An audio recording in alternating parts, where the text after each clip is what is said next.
Hi, this is the PeopleProtector team. I'm Andre. I'm a graduate student at iSchool in the Information Science program with concentration in user experience design. I'm also a graduate of the Faculty of Law, University of Toronto, Global Professional Masters in Law program. My name's Alex. I'm an MASC student in ECE. And I'm Peter, and I'm a Master of Engineering student in Computer Engineering. Next slide, please.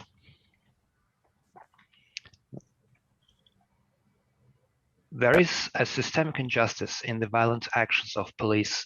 According to the study by Ontario Human Rights Commission, Black Torontonians are 20 times more likely to be shot by the police, and the similar issues exist in the other provinces, for example, with the Indigenous population in Winnipeg and worldwide.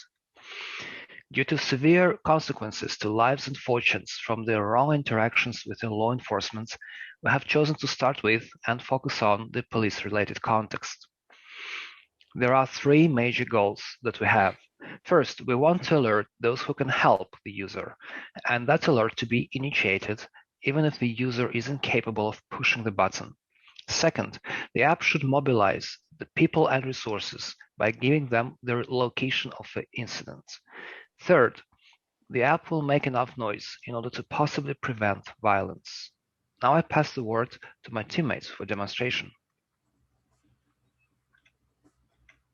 Sorry, I'm just going to show you guys a demo of the app where I'm going to go through all of the modes. Green mode is where the user feels safe and can adjust their settings. Amber mode is for the threat of danger, and red mode is when the user is in immediate danger and all of their contacts will be notified. So next slide, please. So here's just an example of a scenario that is based off something that actually happened, where someone was driving along, they were pulled over, and this is in Canada, and they were treated unfairly by the police, taken into custody and not given the chance to contact any of their relatives to inform them of the situation. So now I'm going to show you how this scenario might have played out if the app had been installed on the phone and used by the user. So I'll just share my screen quickly on my phone. Sorry. Yep, so here I am. This is the main page of the app. I'm in green mode. So right now is where I feel safe. I can do anything like look at the instruction manual. I can adjust my timer value, change my contact list, and also adjust the key phrase that will be used to activate the timer when I activate Amber mode. So maybe I am feeling safe. I'm just driving along, and so the police start to pull me over, and to the best of my ability, I cannot tell what I have done wrong. So I feel a bit nervous. I'm going to activate this Amber mode. So maybe now the police are yelling at me. I have to get out of my car and I feel threatened, this is not justified. So now I'm going to activate the timer by activate timer. Yeah, so here I am in red mode. There's a countdown happening, and if I don't say anything by the time the countdown runs out, it'll just move on and notify all of my contacts. So now maybe the police are putting handcuffs on me and using unnecessary force, and I don't want to wait any more time for this timer to run out. So I'm going to say skip the timer to activate this red mode. And practice for the police. Everyone has the right to So security. you can hear, hopefully, that it's reading out something into the police to just for records to say my rights. And now I'm going to return to the home page. And at this point, all of my contacts have been notified of my location. It's a push notification to their phone, so the screen will come up on their phone informing them my location, how far away I am, so they can come to me. So I'm just going to return to the home page and allow Andre to share his screen so you can see what it looks like for my contacts when they get notified. Right, thank you, Alex. I'm sharing the screen now, and you can see how the app looks on my end. And here we see that the username with the name Alex Test, in this case, is in trouble 6.5 kilometers away from us.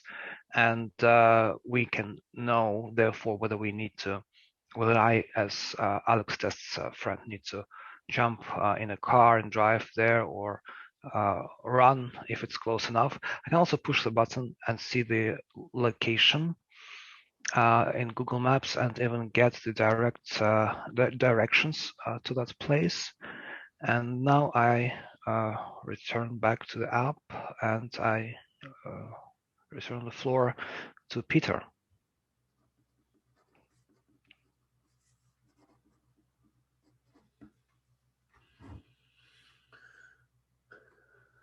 Okay, so the structure of our app is mostly linear. As you have seen from the demo, the flow of the app moves from green mode to amber mode to red mode while storing to and pulling from the Firebase and sending the necessary information, in this case, the geographical location of the person being victimized, to alert people in the vicinity to prevent any further escalation of unjust treatment to individuals. Now, having completed the user interface rework based on the usability testing, we have collected the ideas and suggestions for the future improvements and combined them with our thoughts as well. Firstly, we want to add the crowdfunding function so that the community of the users could support the further development of the app. Secondly, we'll consider adding more sensors, such as capturing videos, and adding more languages to make it available for different countries, an option of having an alarm sounds to notify people in the nearby area to immediately notice that there's someone in need of help. And finally, we want to share the app with the world by deploying it into Google Play Store. As for the key learnings, from a specialist perspective, they are preparation, early engagement with the users, more iterations, and backup to mitigate the risks from third-party software. The proper demonstration of the app with the two devices was requiring better equipment, an external HD camera, extra phone, and the setting with the right lighting to allow for perfect quality of video recording. I would engage with the users earlier in the process and make more iterations with them at the stage of mid-fidelity, non-clickable prototype to get more insight about the functions most in need.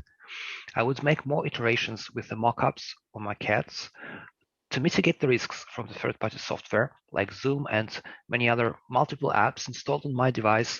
I would make a solid backup plan, such as a full storyboard with screenshots and video recording for the demo part of the presentation. As for the programmers, this has also pushed us to think about the hierarchy of functions that the app would depend on and to prioritize the main functions to be able to demonstrate a working version in time. We were always used to being focused on the technicalities before, but by going through several design processes, we were able to learn the importance of interface design via getting user feedback from those that are not from the engineering background. Thank you for listening.